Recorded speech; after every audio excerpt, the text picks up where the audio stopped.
American hockey fans, are you ready to brave the wild? With me, your host, Paladino Joey, or Joey Wygen. Brave the Wild is available on the sportstuff.com, iTunes, Stitcher, and Double Twist. Great to be back on board. Hey, it's been quite a while. It's been about, almost, about a month and about 5 weeks or so, something like that. This is the annual kind of catching up episode, catching up with the free agency, the trades and such, and talking about other notables, I suppose, in the NHL free agency trades and such going on. Lots of player movement.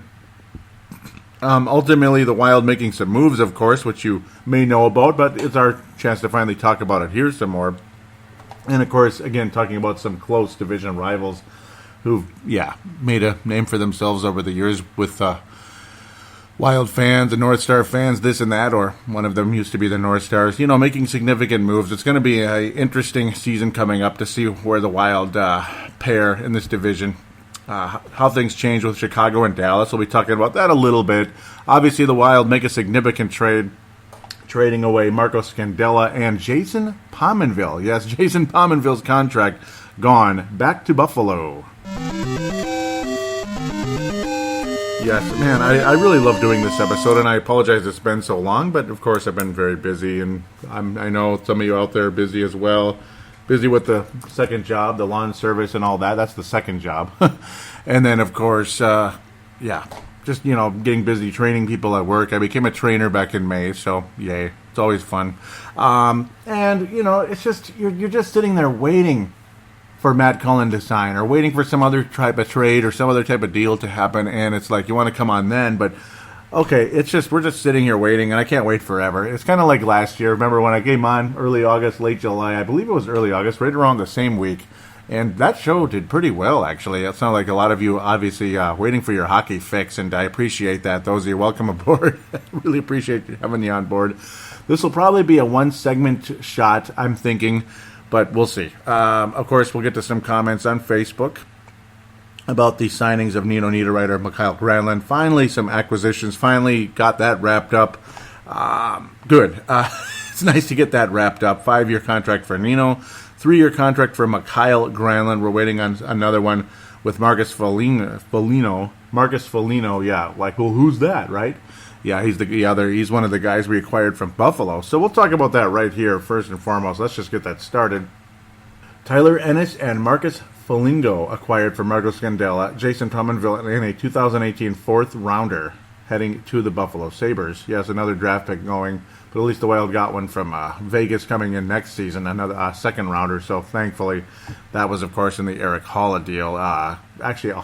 We allowed Haula to sign with the Vegas Knights. We talked about this in the last episode, and of course, dealt away Alex Tuch. So yes, basically, we allowed the Knights to take Eric Haula. That's basically what took place. So we didn't have to give up Marco Scandella that way, or Matthew Dumba. Pat Micheletti still believes that Matt Dumba will not be on the roster next season. After next season, basically a year from now, that Matt Dumba will be traded at some point. Still believes that might even be traded the remainder of the summer here. What is it, like August 6th right now? So possibilities still exist. Tyler Ennis, a name out there. He's been around for quite a while. Buffalo Sabres, still relatively young, a very well-known friend of Jared Spurgeon, another short guy. They're both short. Tyler Ennis, 5'9", 175 pounds. Edmonton, Alberta, just like Jared Spurgeon. Slightly older, though, unfortunately, but not that old. Still under 30, at least. Born in 1989, October 6th. Usually right around NHL season openers right there, October 6th. Kind of cool. Again, a smaller guy, kind of a second-line type of player with the Buffalo Sabres for a while, and then he kind of got the concussion bug, kind of like Pierre-Marc Bouchard. He was a shorter guy who was an Iron Man for a while, and then again, lots of games missed for Tyler Ennis. Not only the concussion, but other injuries that popped up along the way. Did have an 82-game run back in 10-11. 82 games there, 49 points at that stage. Very cool for him. And then you saw injury bug, what you saw, it's like you put the production together with the games played, and it's like, damn, he was extremely efficient in the time he actually got to play. It's just, would you just freaking stay healthy, Tyler? That'd be great. 47 games in 12-13, 31 points in that time. 48 games the year before that. Only 48, right? 34 points, though, along the way, 15 goals.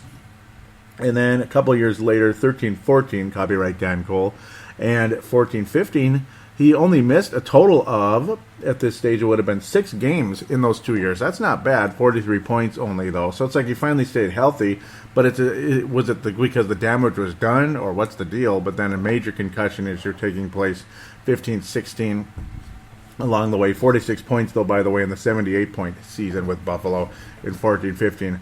But again, the next year, the concussion took place, did get 11 points in only 23 games, and then last year managed to play in 51 games at only 13 points. So massive, massive drop-off for Tyler Ennis.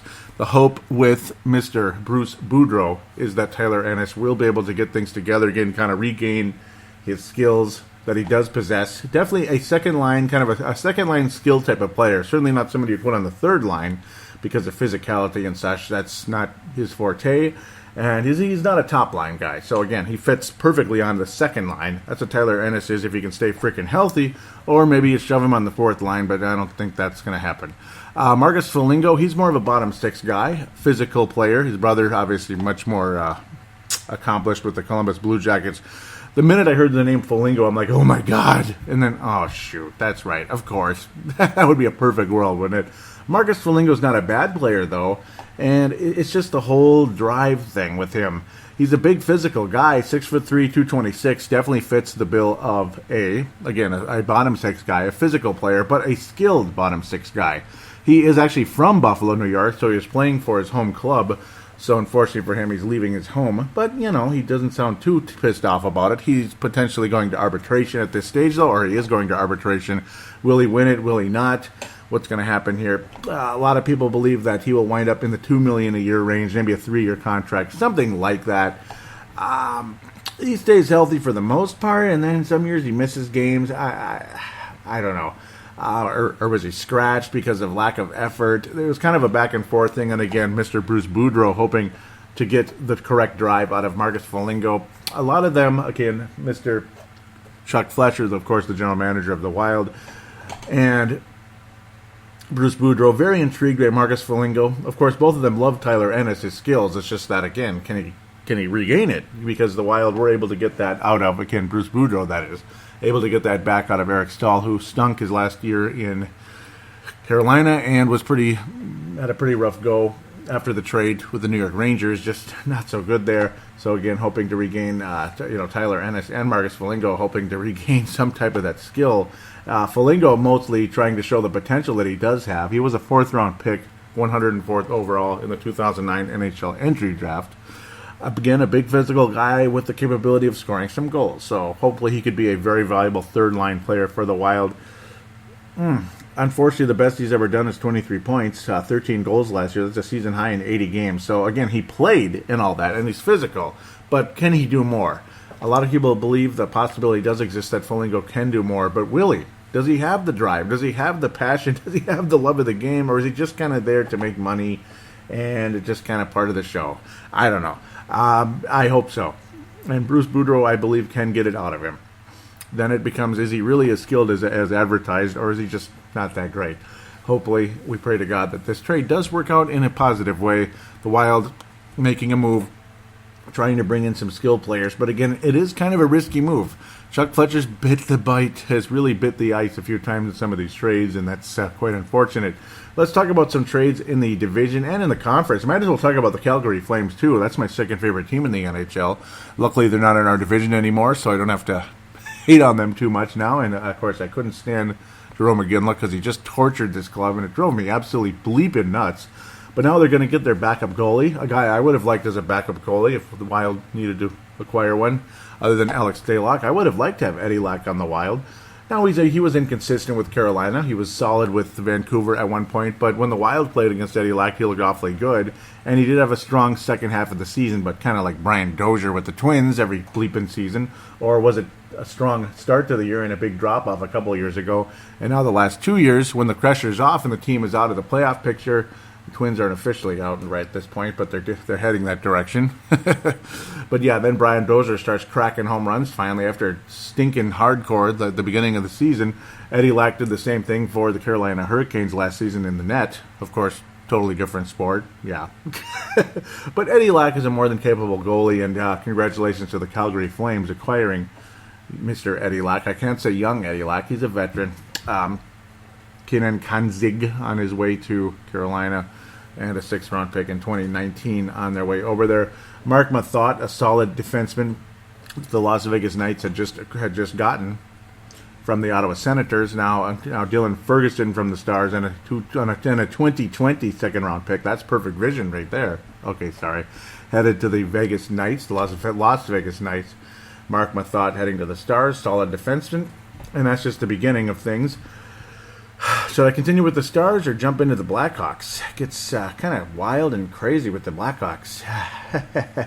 I'll talk about the Stars first, because the Blackhawks are kind of the feature presentation when you want to talk about wild.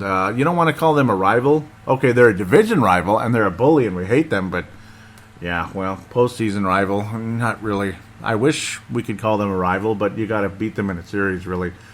Yeah, it just sucks. And I'm not trying to be a jerk about it. I want to win, damn it. Do you think I want the Wild to lose to the Dallas Stars? I want the Wild to destroy the Dallas Stars.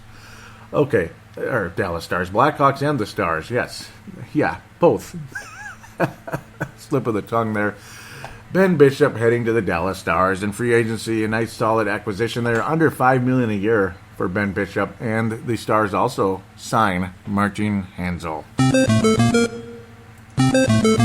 Yeah, Martin Hanzal, $4.7 million a year, 3-year contract.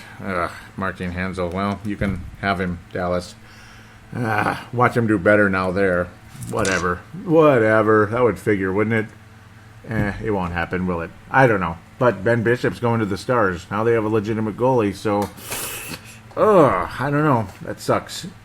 We'll see how things turn out there. Derek Stepan, that was a guy that some people talked about the Wild having at some point. Antti Ranta, a backup goalie for the New York Rangers. He is on his way to start with the Arizona Coyotes. At least I would think he would start with the Coyotes, as strong as he was with the Rangers. Not a bad trade for the Arizona Coyotes, though. They did have to give up a 2017 first-round pick, and I can't imagine that was a very low pick. But, yeah, there it is. That's actually a nice trade for the Coyotes.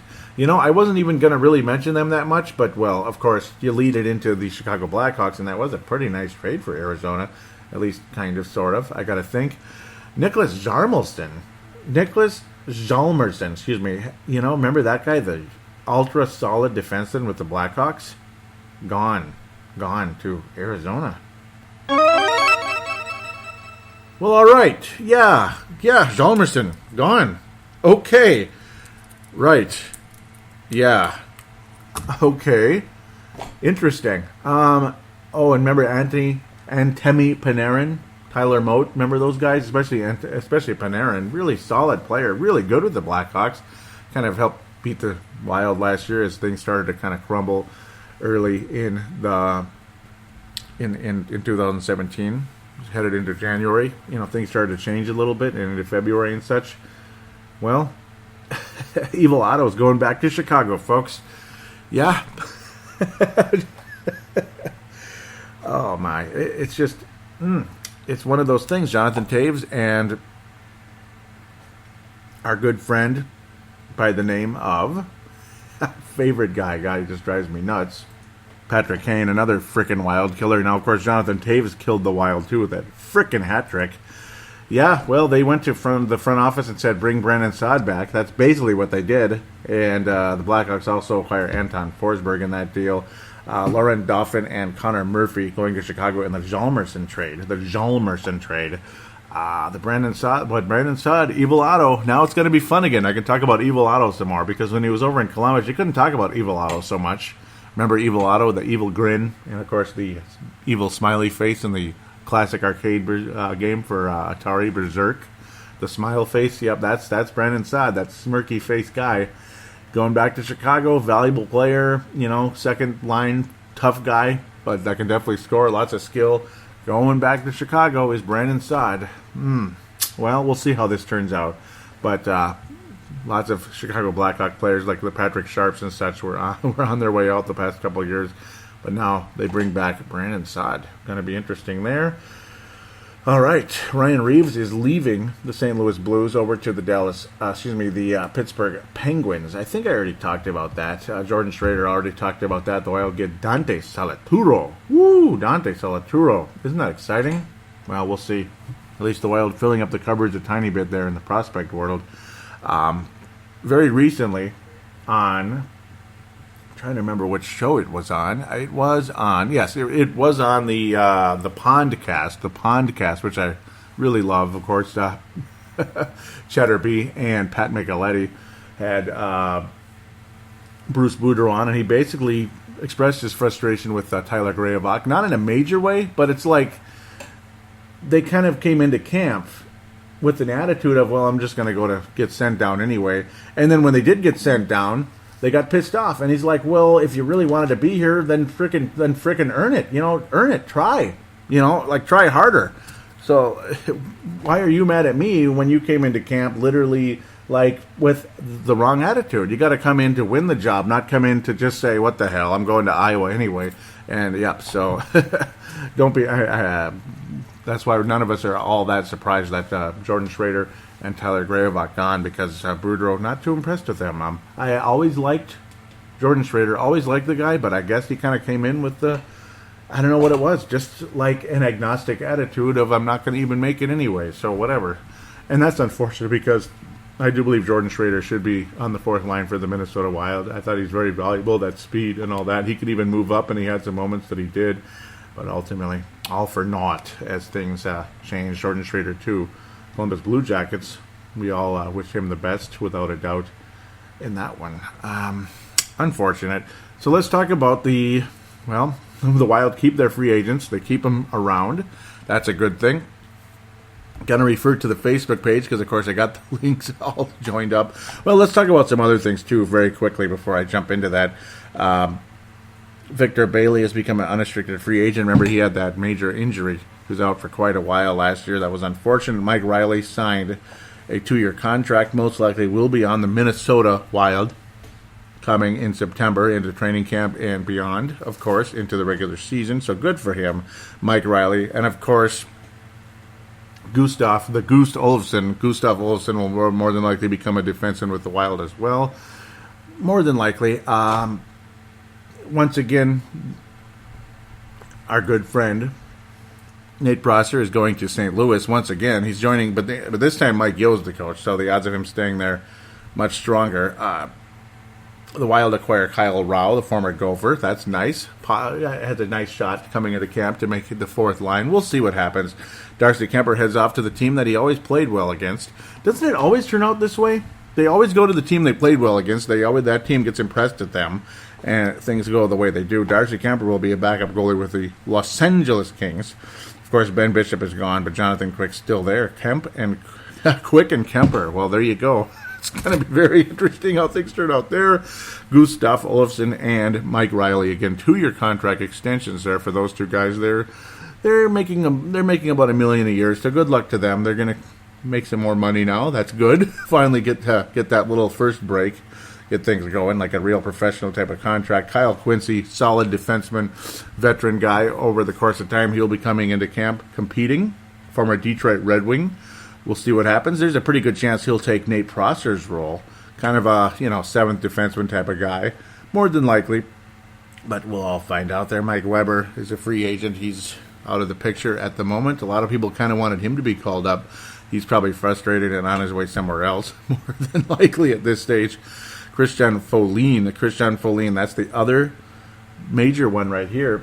That's the other spot, and that's why a lot of us do believe Riley and the Goose will be on the roster, unless, of course, Kyle Quincy ends up beating one of them out, and then they have to wind up being one of the seventh guys. Christian Foligno also off to the Los Angeles Kings, so good luck to him. Christian Foligno started out last year so well, and that gosh dang blankety-blank knee injury kind of screwed up his season last year, and that was a heartbreaker. It really was. I gotta say that. Lennon Ferraro acquired 2-year contract. That's interesting. We'll see where things go with that. He'll definitely come into camp competing for that fourth line. He was a second-round pick with the Red Wings in the past. He's he's had some moments on occasion. he's been in the NHL before, that's for sure, but nothing spectacular. He had 10 points with the Boston Bruins a couple of years ago, and then last year, only 10 games with the Detroit Red Wings, and no points ultimately in the case there. 10 points in 58 games with Boston. Not sure Mr. Leonard Ferraro will be on the Wild roster, but you never know. Sometimes guys emerge. He's got some time, I suppose. He's not that young. He's not that old. Just have to let that thing develop as it does.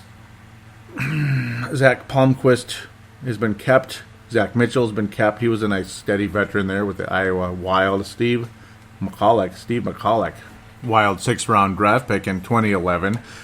Emerged a bit last year with Iowa behind Alex Stalock and just kept getting better and better. He's definitely a possibility at some point. We'll see. He's still got a ways to go with that. Ultimately, it's Nicholas Svedberg. Nicholas Svedberg is the one that could be very interesting, and just like Nicholas Backstrom.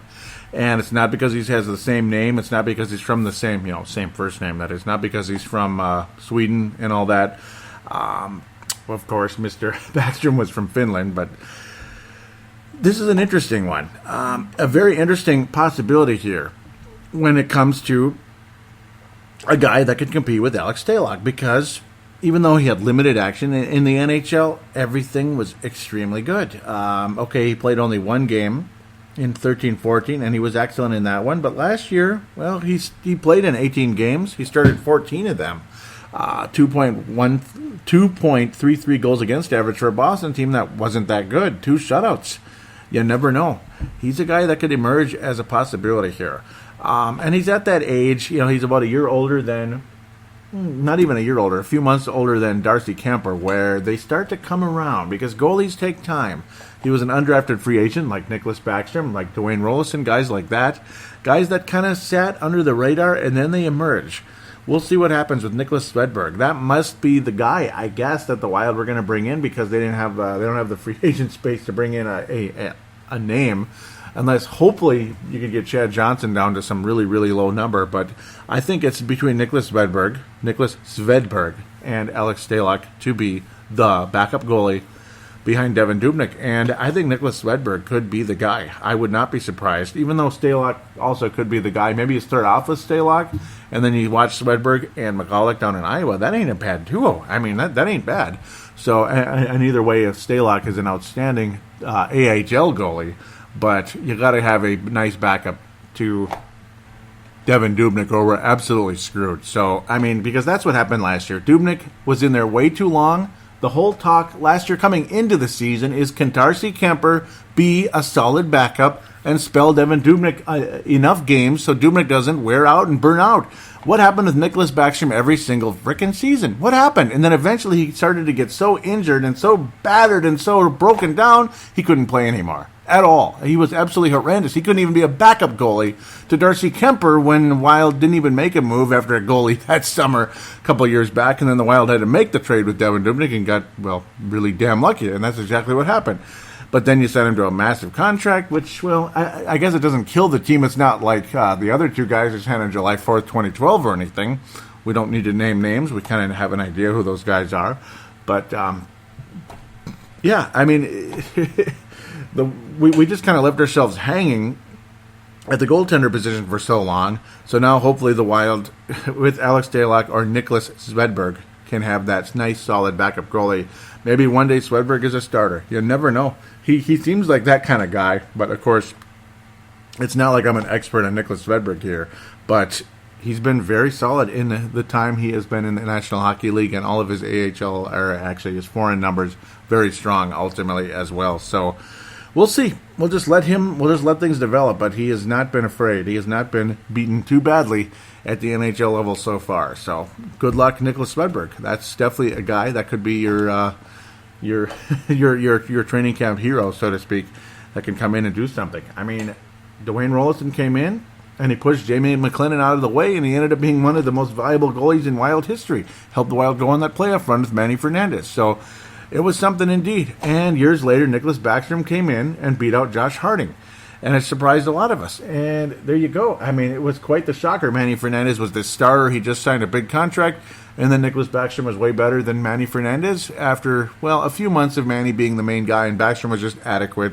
But then over the course of time, not too long, Backstrom just flat out took over, and it was pretty amazing. So we'll see what happens. I don't anticipate Swedberg starting for the Wild in the next year or two, but if he could be a nice, solid backup, though, there you go. And if he's so good, the Wild have to trade him, then so be it. Like, he deserves to be a starter somewhere, and you could get something very valuable in return. But regardless, Nicholas Swedberg, undrafted free agent out of Sweden. We'll see. We'll see. And the Wild, of course, will be keeping the Swedish Jonas Brodin. Nice to have him on board long term. I'm happy about it, without a doubt. So that's pretty much the off season for the Wild at the moment, I would have to say. Now the question becomes that whole fourth line situation. Also, the talk is that Charlie Coyle will be the third line center at the moment. Eric Stahl remains the top line center. Mikko Koivu remains the second line center. Third line center will be Charlie Coyle, because obviously Eric Hall is gone. So Charlie Coyle is the center, and Bruce Boudreau believes very strongly in Charlie Coyle at center, though Coyle prefers wing. But long-term future for Charlie Coyle and better chance of reaching his career potential is at the center position. He could be the next Koivu for this club, which some of you may like to hear, some of you may not like to hear, one way or the other. Maybe you're offended that how dare you compare him to Koivu. Koivu's way better. Or don't you think Coyle could be better than that guy? You know, because Koivu is a very, there is a very divided fan base on Mikko Koivu. I've been pleased with Koivu the past couple of years, but I've been disappointed in Koivu in other years and in the playoffs for forever, pretty much. He had a good playoffs against the Dallas Stars. He was adequate against the Blues. But you could kind of complain about just about anybody, except for Parisian soccer for the most part, against the St. Louis Blues. It was really, really frustrating. Even Dubnyk, well, he started out great, and then he just started missing goals that probably should have been saved.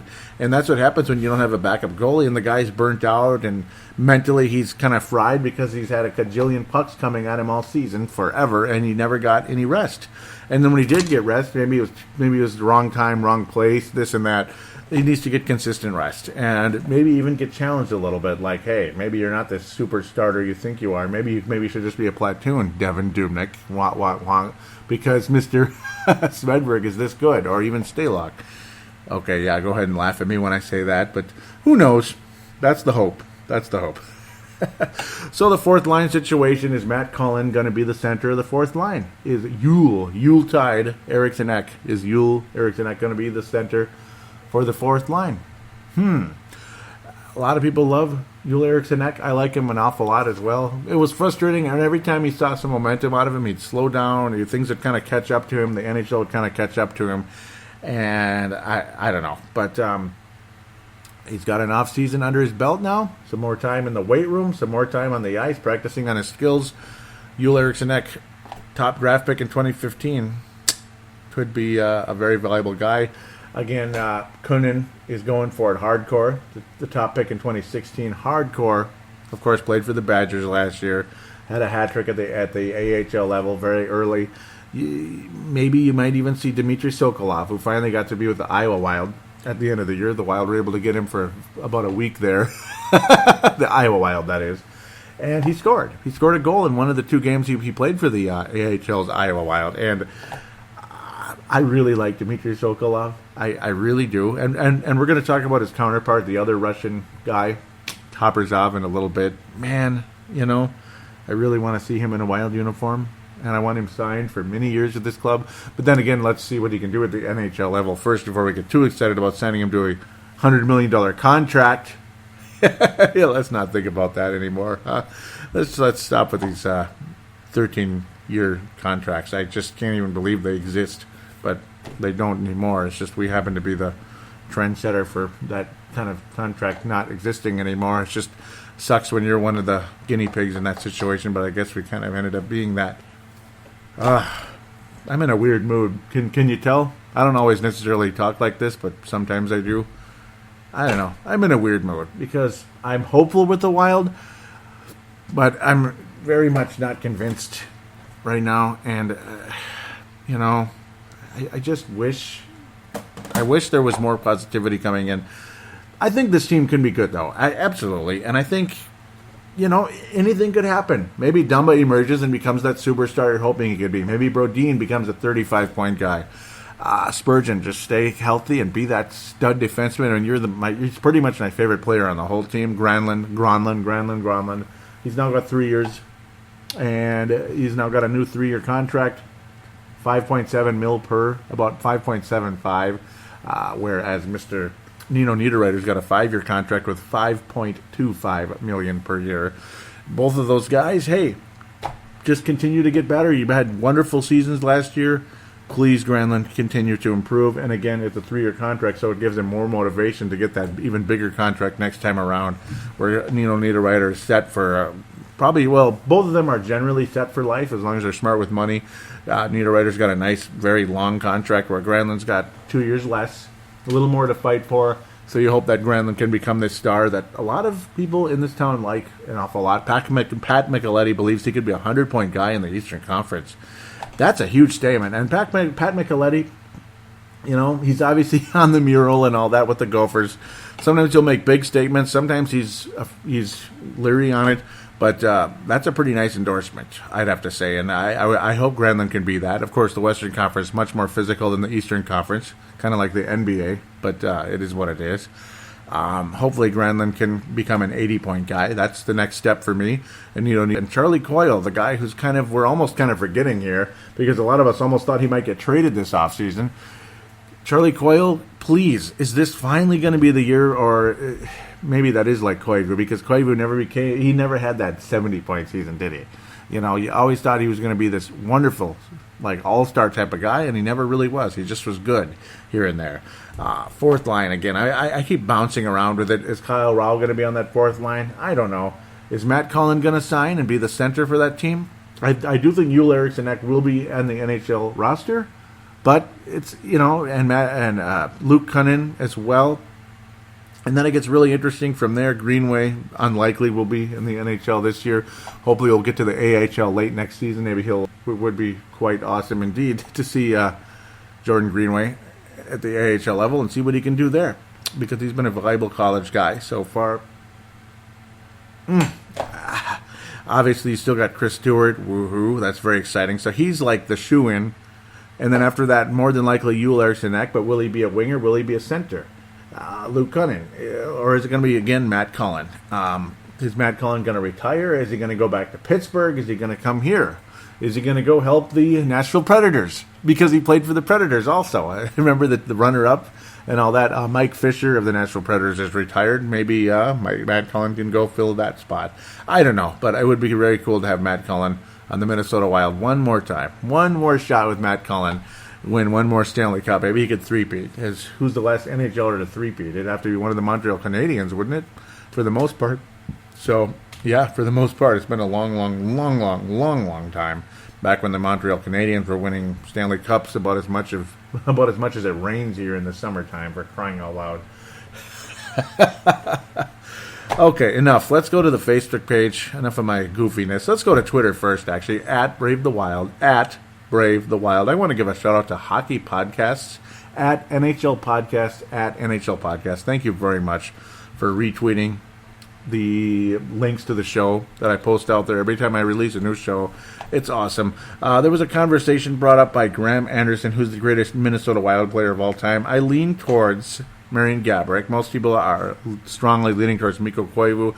For the consistency and all that, I understand. But to me, Gaborik was that elite scorer that this team only had in its early days. And he was the first draft pick ever for the Wild, and he was the first and only sniper this team has ever truly had.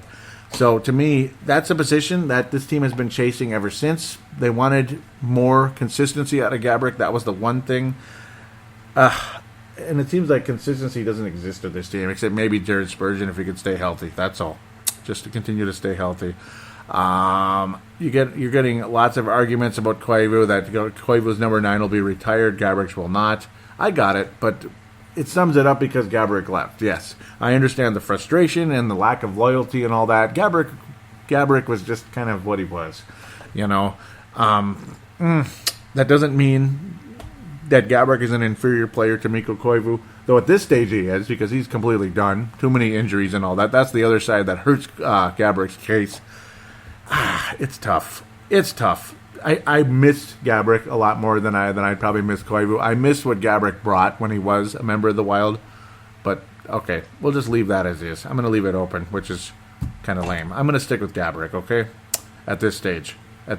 I'll probably give it to Koivu later, or somebody completely different. At Brave the Wild is the address there on Twitter. Please give that a follow if you could. Facebook page is facebook.com/Brave the Wild, facebook.com/Brave the Wild. But I will give a quick shout out to another page that I'm an admin for, and I highly, highly, highly endorse.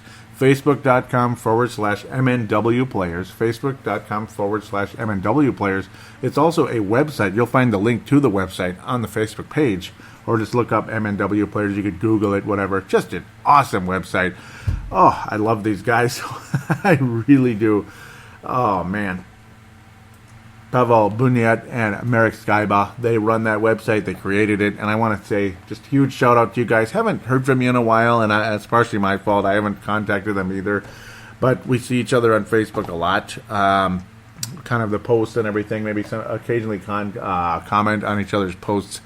MNW Players, they cover everything from the undrafted players in the OHL or whatever it is, or you know what I mean, with the Minnesota Wild, the AHL level, ECHL level, foreign players that are obviously draft picks for the Wild. They keep up with everything all the way up to Mikko Koivu, to Eric Stahl, to Charlie Coyle. It is so awesome. You want to talk about prospects? You want to talk about current players? You want to talk about former players? MNW Players is a wonderful, wonderful page and website, and they do game threads as well. They keep up with everything, and it's just awesome, and I want to say thank you very much for that. So, huge shout out to them. Now, of course, let's get to the Brave the Wild Facebook page. It's facebook.com/Brave the Wild. Now, all of this information will be in the show description, including facebook.com/MNW Players. And notice that people have been joining the heck out of that page, and that's cool. And I want to welcome some of the newcomers that might be listeners to this show to the Brave the Wild page, as there have been newcomers, and I appreciate those that did comment. The Tyler Ennis trade, the Tyler Ennis for Marco Scandella and Mr.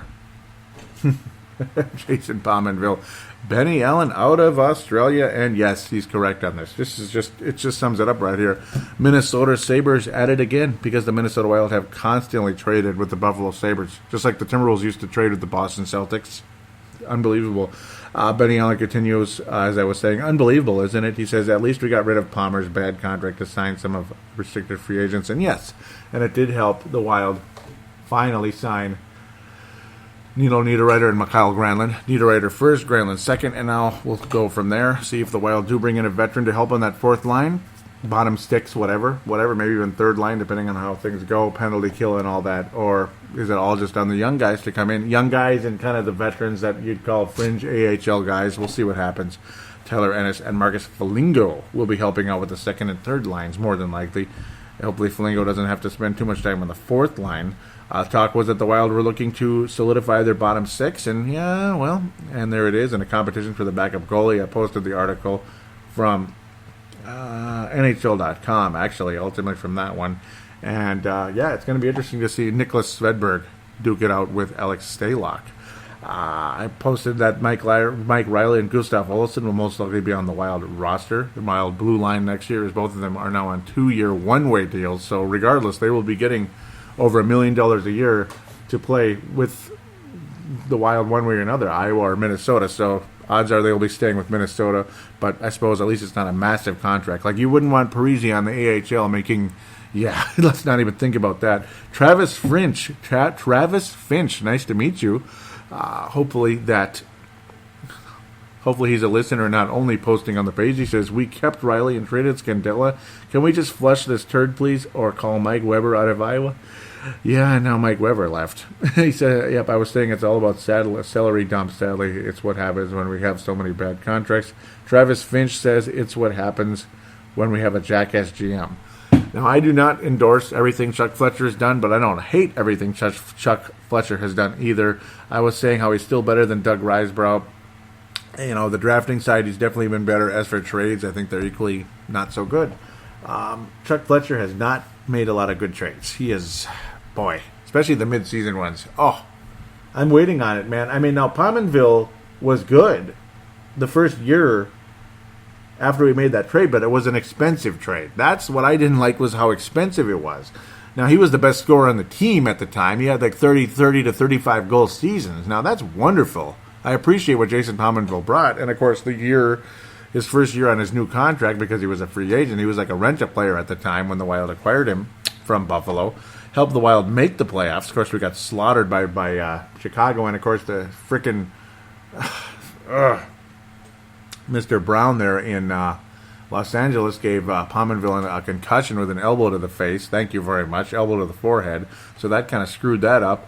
Of course, Pominville again did still get the big contract, and he had a really strong season in his first year, and kind of ever since it's been a steady decline, much to our chagrin. So we'll move from there. Huge frustration. As of early July, the Russian team official on Wild Kaprizov, he will stay in Russia for the next 3 years. Ouch. And this is, of course, via Michael Russo of the Star Tribune. Benny Allen was saying, need some Olympic players. Is it the same as college players, that if they don't sign in time, they become a free agent, or do the Wild still hold the rights? Well, ultimately, the Wild will retain his rights even after the 3-year contract, so that's really nice. It's good that we have him. Benny Allen is saying, "Arg, good. I really want him to put on a Wild sweater." Pull on a Wild sweater. Yes, I agree too. I agree as well. Luckily, the Wild do retain. God, I'm too excited. They do retain Mr. Kirill Kaprizov's rights, but unfortunately, it's tough to get Russians to come here. All these frickin' laws, and I don't know. It sucks. And I have nothing against Russia. It's just, but at the same time, it sucks to hear that it can be very difficult sometimes to get Russian players to the NHL because they're so damn good. Why can't they come here? Dmitry Sokolov is already in North America, though, so that's good. At least he's here. Yet he dripped to the 7th round because people kind of didn't, I don't know, they didn't like what they saw from him effort-wise pre-draft. And then he gave tons of effort into Sudbury, and he did great. So, whatever.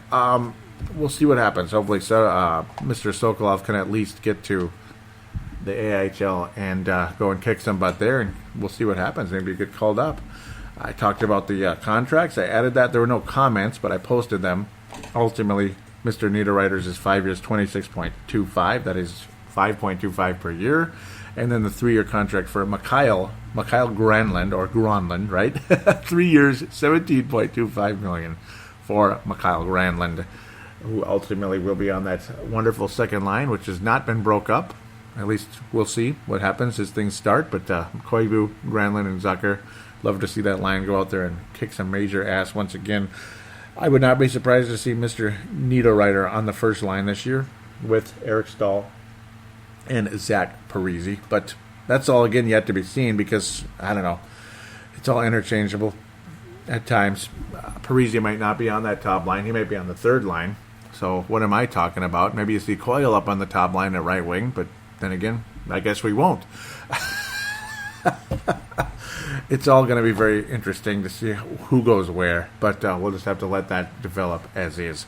So, going to wrap things up. I gave you all the show descriptions and all that. Going to give you the call-in line. It is 209-736-7877, 209-736-7877. It is a voicemail. Do treat it as such. Mention you're calling in to Brave the Wild. Give your statement, shout-out, comment, question, opine. It'll be wonderful. If, again, that is, if you can just call from the cell phone, and it's no problem, like if you're in the United States or North America or whatever. But then there's, of course, the Facebook Messenger. You can use that. There's the Call Now button, which goes to the same line, but it's through Facebook Messenger, so you could be from anywhere. You could be in France. You could be in the Czech Republic, right? Wink, wink to you guys over there, MNW players. You could be from Russia to talk about Kirill Kaprizov. Kirill Kaprizov needs to be on the Wild. No, he is staying here. You are not going to get him. Okay, sorry. Now I'm dead. No. But yes, you could call from anywhere in the world on Facebook Messenger as long as you're on Wi-Fi of some form or even cell phone, depending. I don't know if you want to use the cell phone line to eat up your data, but depends. Depends on what you have, you know. And then there's the audio submission route, which has been used in the past. It is simply by using the free sound recorder on the free sound recording app on your smart device. It could be a cell phone. It could be Samsung. It could be iPhone. It could be anything. It could be an iPad. It could be a Samsung Tab. Whatever it is, there are free audio applications. That's the point. Just record something for a minute to 5 minutes, whatever it is, and email it to paladinolive@yahoo.com. paladinolive@yahoo.com. Again, that email will be in the show description for you to copy, paste, and send that son of a gun, as long as you attach the file to it. And there you go. So, again, thank you very much. Hopefully, I would love to see Matt Cullen again. And if not, hopefully the right people make the roster and they emerge. Let's hope for Joel Eriksson to continue to become that star player. I hope so. I hope he can become a valuable guy. Luke Cunnin. I mean, you got the wave coming in. They're starting to come in. They're trying to, maybe the shock of the century, Dmitry Sokolov goes from the OHL to the NHL. Wouldn't that be something? I wouldn't be against it. That's for damn sure. We'll just have to let that happen if it does, though. He will be in the camp, though, and I can't wait. Going to be awesome. In training camp, of course. We'll be trying to keep up with things, and, of course, if there is a significant signing or significant move, we'll be back on the air as soon as possible. Other than that, if not, if things are really, really, really, really quiet, we'll be back in September to talk about training camp and how things are going. So take care. Stay warm if it's hot. Stay cool if it's not. Or stay warm if it's cold somewhere, and stay cool if it's too hot. So take care, everybody. We'll talk to you very soon, hopefully.